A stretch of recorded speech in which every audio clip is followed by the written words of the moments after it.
pig was very tired. "Oh dear," she said to her three little pigs, "I can't do this work any more. I'm afraid you must leave home and make your own way in the world." So the three little pigs set off. The first little pig met a man carrying a bundle of straw.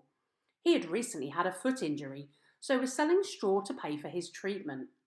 "Excuse me," said the first little pig politely, "would you please sell me some of your straw so I can make a house?" The man readily agreed, and the first little pig went off to find a good place to build his house.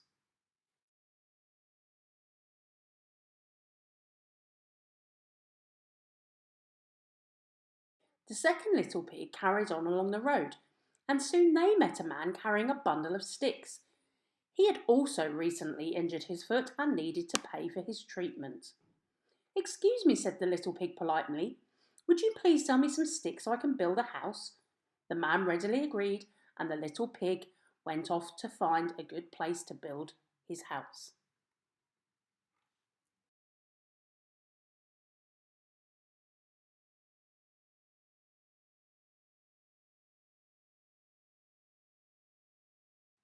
The third little pig didn't think much of their ideas. "I'm going to build myself a much bigger, better and stronger house," he thought, and he carried off down the road until he met a man with a cartload of bricks. He too needed treatment on his foot, as he had recently hurt it. "Excuse me," said the third little pig, as politely as his mother had taught him. "Please can you sell me some bricks so I can build a house?" "Of course," said the man. "Where would you like me to unload them?" The third little pig looked around and saw a nice patch of ground under a tree. "Over there," he pointed. The third little pig set to work building his house of bricks, with the supervision of the man who had injured his foot. A few days later, the brick house was completed and looked very smart, with shiny windows, a neat little chimney, and a shiny knocker on the door.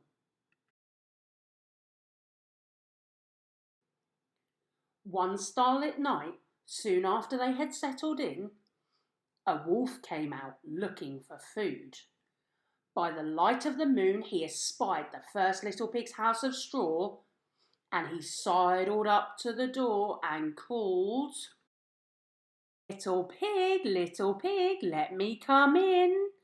"No, no, by the hair of my chinny chin chin," replied the little pig. "Then I'll huff and I'll puff and I'll blow your house in," said the wolf, who was a very big, bad and greedy sort of wolf. And he huffed and he puffed and blew the house in. But the little pig ran away as fast as his trotters could carry him and went to the second little pig's house to hide. The next night, the wolf was even hungrier, and he saw the house of sticks. He crept up to the door and called, little pig, let me come in."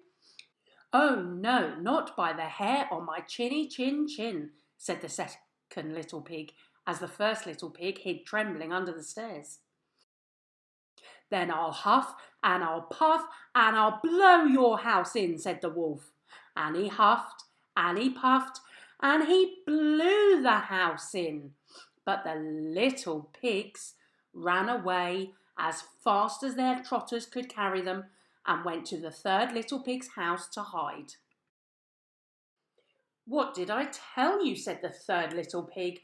"It's important to build houses properly." But he welcomed them in, and they all settled down for the rest of the night. The following night, the wolf was even hungrier and feeling bigger and badder than ever. Prowling around, he came to the third little pig's house. He crept to the door and called, little pig, let me come in." "Oh no, not by the hair on my chinny chin chin," said the third little pig, while the first and the second little pigs hid trembling under the stairs. "Then I'll huff and I'll puff and I'll blow your house in, said the wolf. And he huffed and he puffed and he blew, but nothing happened. So he huffed and he puffed and he blew again, but nothing happened. The brick house stood firm. The wolf was getting very angry and getting even bigger and badder by the minute. I'm going to eat you all, he growled. Just you wait and see. He prowled round the house trying to find a way in. The three little pigs trembled when they saw his big eyes peering through the window. Then they heard a scrambling sound. Quick, quick, said the third little pig. He's climbing the house. I think he's going to come down the chimney. The three little pigs got the biggest pan they had and filled it full of water and put it on the fire to boil. All the time they could hear the sound of the wolf climbing up the house and then along the roof. The little pigs held their breath. The wolf was coming down the chimney. Nearer and nearer he came until, with a tremendous splash, he landed in the pan of water. Yow! He screamed and shot back up the chimney, thinking his tail was on fire. The last time the three little pigs saw the big bad wolf was when he was running away, clutching a very sore tail. So the three pigs lived happily together ever after in their very smart houses of bricks, and even Mum came to visit.